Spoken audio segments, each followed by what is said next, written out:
Hello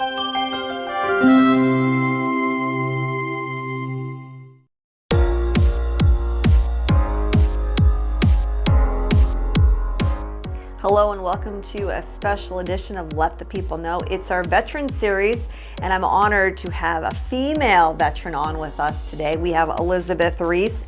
She is a veteran of the United States Marine Corps. So Elizabeth, thanks for joining us on the program. It's my pleasure, thank you. And we're here at Community Services for Sight with my sister-in-law, Lori Lesante, who is the CEO. Lori, nice to see you. Thanks for having us in. Oh, thanks for coming. We're always happy when people come to visit us. Yes, so we are emphasizing here on SSP TV the services offered throughout the area for veterans, and also highlighting our veterans throughout the year on the program. And when I was talking with Lori, she said, hey, we do a lot for veterans. So tell us what Community Services for Sight does for veterans. Sure. So we have a great relationship with the VA hospital in Wilkes-Barre. So we started the program a number of years ago when a friend of mine became the director of the VIST program there, which is for the visually impaired veterans. And with that connection, we are able to go into their home and do what we call orientation mobility instruction, where they're learning to walk with a white cane. We do access technology, which is if they're using a computer but they might need some assistance, maybe making the font larger or just learning how to use a computer or smartphone. We're able to do that. Magnification devices, that's all considered access technology.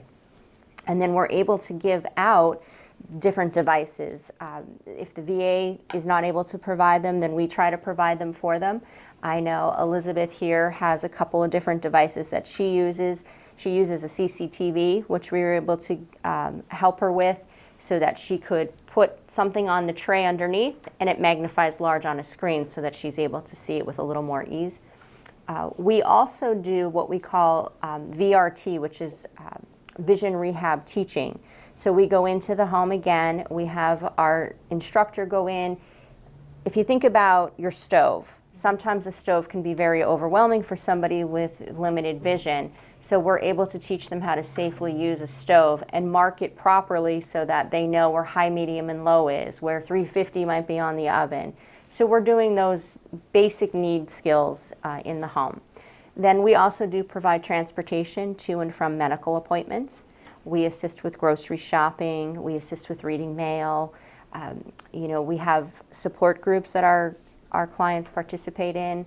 We have socialization activities, a variety of different things that we're able to do. And when we're doing assessments, we try to narrow down exactly what the individual is going to need.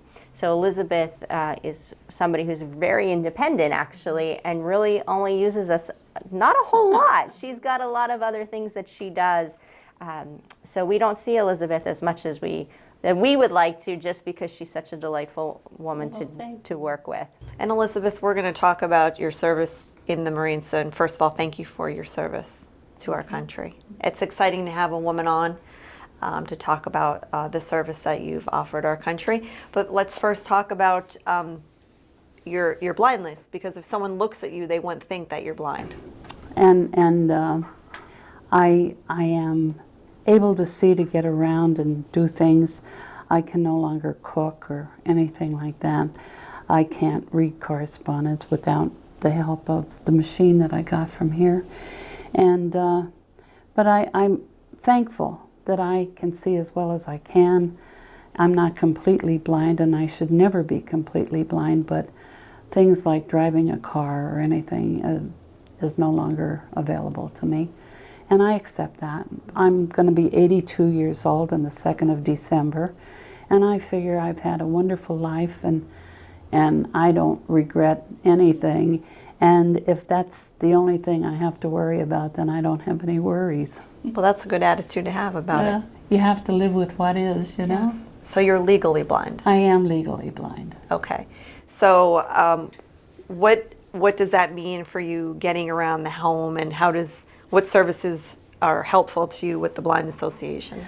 Well, the biggest thing is they take me to Wyomissing every 4 weeks to get my infusion, because I suffer from osteo and rheumatoid arthritis, and I go to a center in Wyomissing that provide services for people like myself. And I think they treat people with lupus and a lot of other things. And unfortunately, there is no such center around this area close to get to.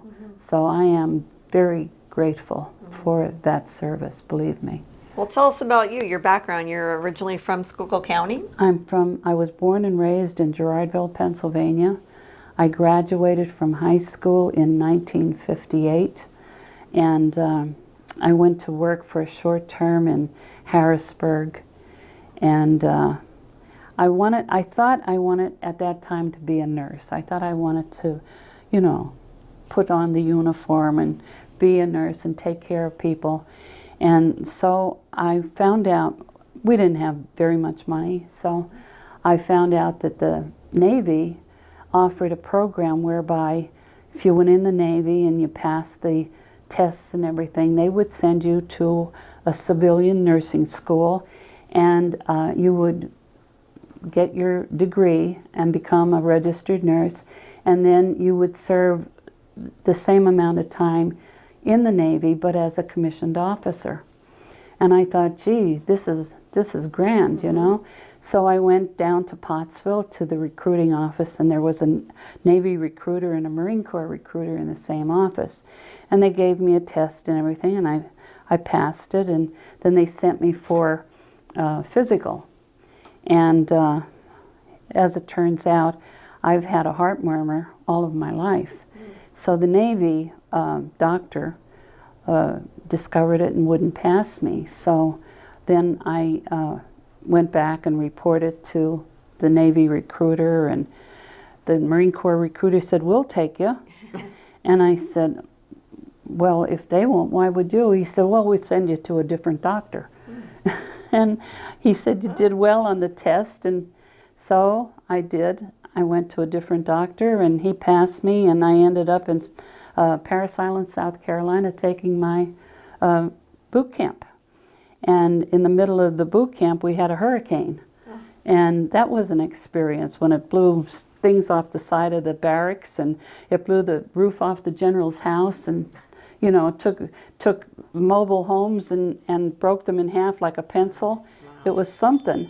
And but we survived that, and then when I was finished with boot camp, we had another school to go on into to learn Marine Corps history and stuff like that. And then I was stationed at Camp Pendleton, California, and I flew out there, and they took me to the wrong airport, so I had to wait. I had to be bused from Washington, D.C. over to Baltimore, Maryland, to Friendship Airport. So while I'm waiting, I had to travel in uniform, and this little lady came up to me and she said, "And what airline are you with, honey?" So I had to explain where I was from and what I was doing there and everything. So I finally ended up getting a flight, and there was another Marine with me, and we went out to California, and we went to, we had a bus to Long Beach, and we were going to Camp Pendleton, which was still a few miles. So we decided that we'd hire a taxi. So we chipped in and we got a taxi, and we went to Camp Pendleton, and of course we were late. And when they found out that we paid for a taxi to get us there on time, why, we were all forgiven. We didn't have to do anything. And I enjoyed Camp Pendleton. California was different then. I think my barracks was like 12 miles from the main gate. A big place. Wow. Yeah. And I worked in the Headquarters and Services Battalion. I was like a secretary, receptionist, whatever, for the battalion commander. And I worked in the office with the battalion sergeant major. And it was just interesting. I enjoyed it very much. And I didn't do anything different in the Marine Corps than I've done all of my life since. Women Marines were not a part of a combat unit like they are today. Okay. And so we were never at risk. the concept was that women would be in the Marine Corps, and we were part of the overall strength of the Marine Corps. We weren't a separate corps. And it was that we would take the jobs to free the men up to be combat ready and so forth. So today, women in the Marines are like males in the Marines. They do everything that they do, but it wasn't so for us. Oh, we had to march and things like that. But other than that, why, we either worked in the communications center or whatever that was there, that the men didn't have to do that, and they were out doing their thing.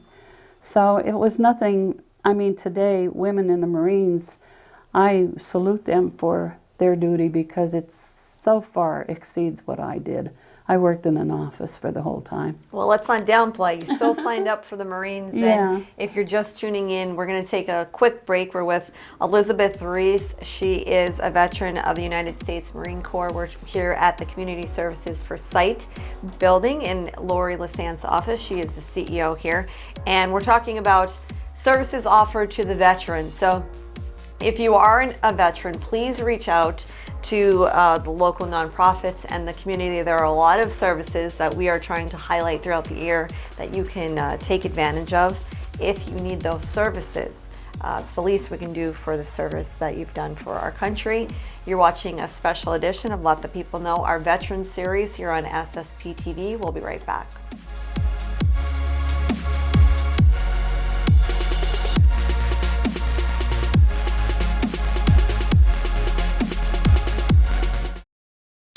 Welcome back. You're watching Let the People Know, a special series for our veterans. If you're just tuning in, we are with Elizabeth Reese. She is a Marine and she is sharing her story with us. We're here at the Community Services for Sight building with Lori Lesante, the CEO. And Lori, thanks for having us in to tell us what services Community Services for Sight offers our military, especially our women.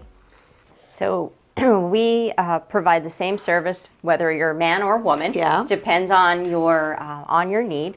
So, some of the other things that we do that I hadn't mentioned earlier, we work with a few different local eye doctors who do what we call low vision evaluations, which is a little different than when you go to the eye doctor and get your, regular examination.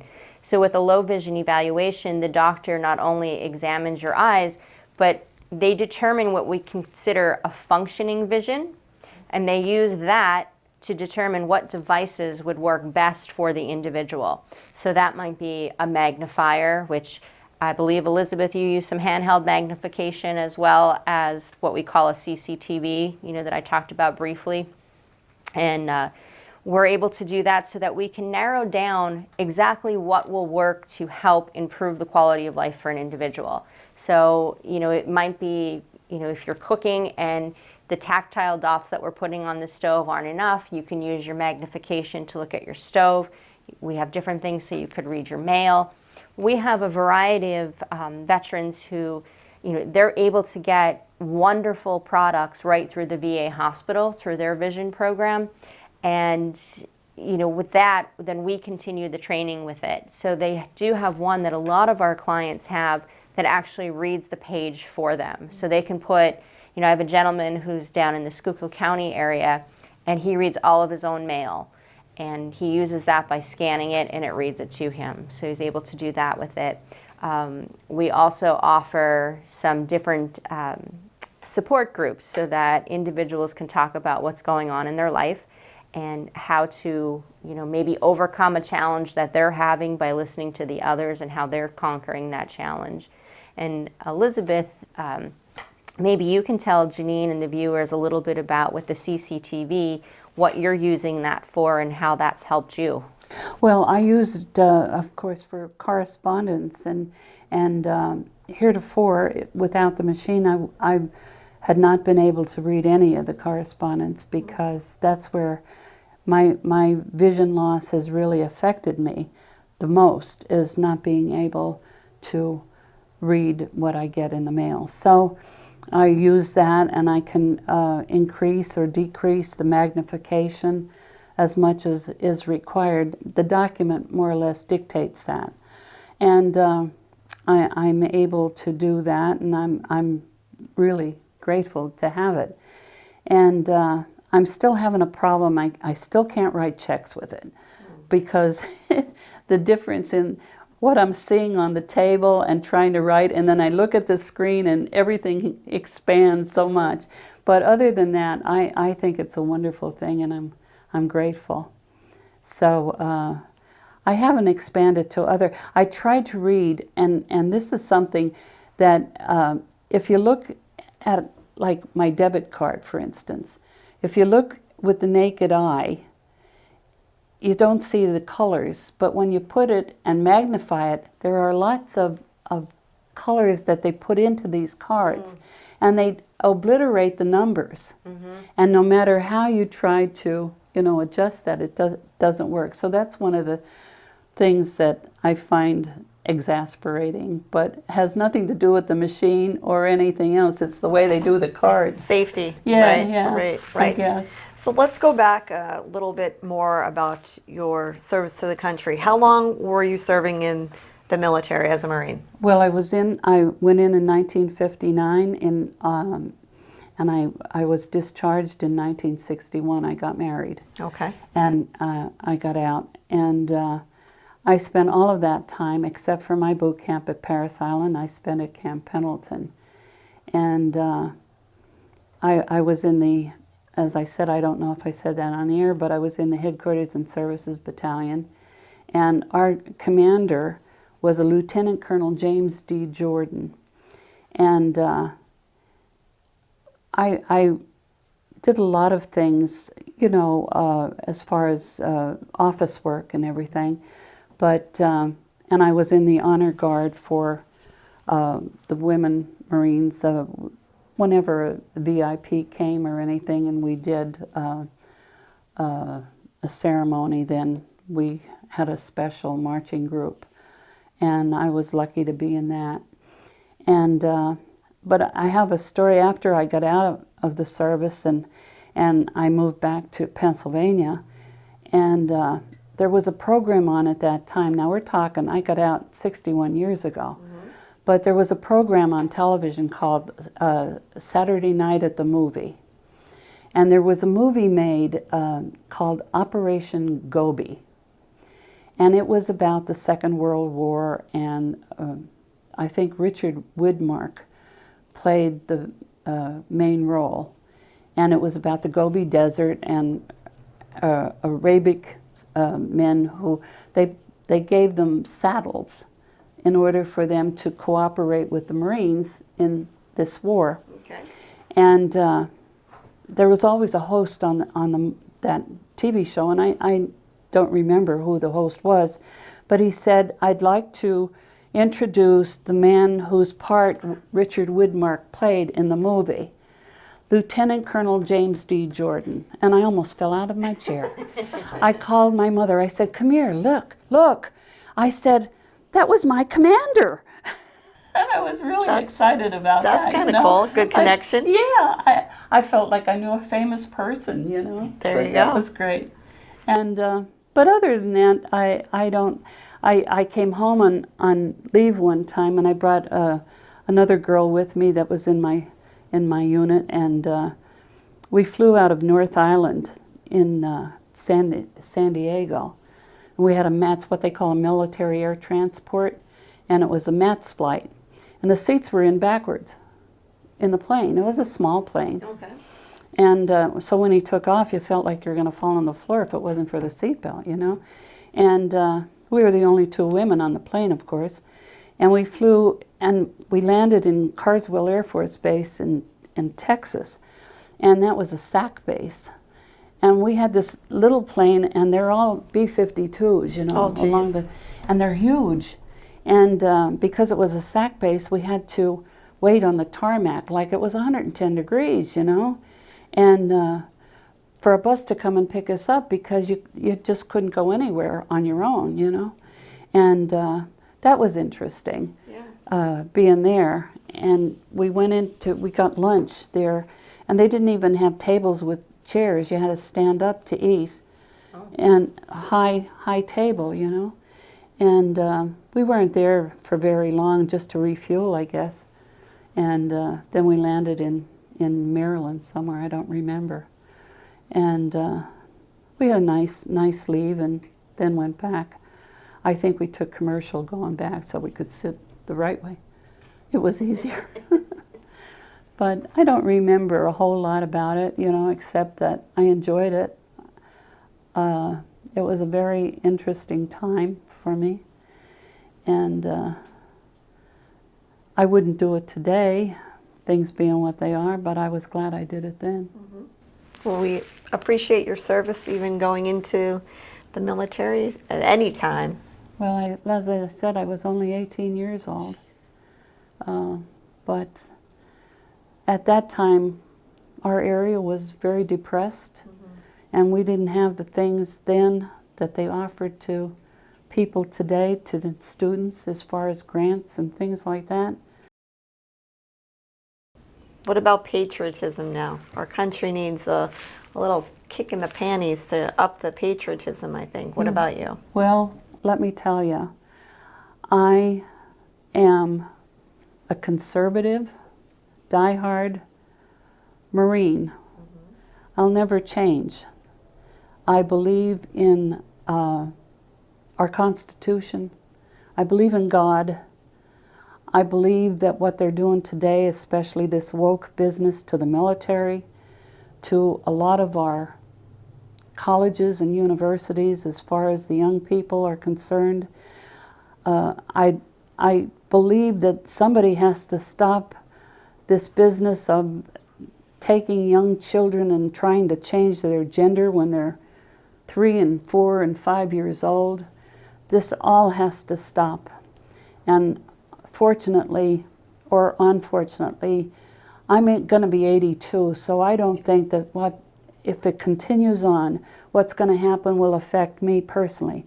But I fear for the young people in this country, that they will end up living in communism. And that's what I believe. You might be around 20 more years. So, I don't know. God bless. Thank you. Well, I appreciate you coming on the program and sharing your story with us highlighting Elizabeth Reese. Again, she is a veteran of the United States Marine Corps. Lori Lesante. In closing, if anyone needs services. If you are in need of service, whether you're a veteran or if you're just watching and you're not a veteran, you can give us a call. Our number is 570-455-0421. We're located at 4 Brook Hill Road in Sugarloaf. We're right off of Route 93, and please stop by or give us a call and let us know how we might be able to assist you. Very good. Elizabeth Reese, thank you again for joining us. Thank you and for again having for your me. service. God bless America. You betcha. You're watching Let the People Know. We'll see you next time.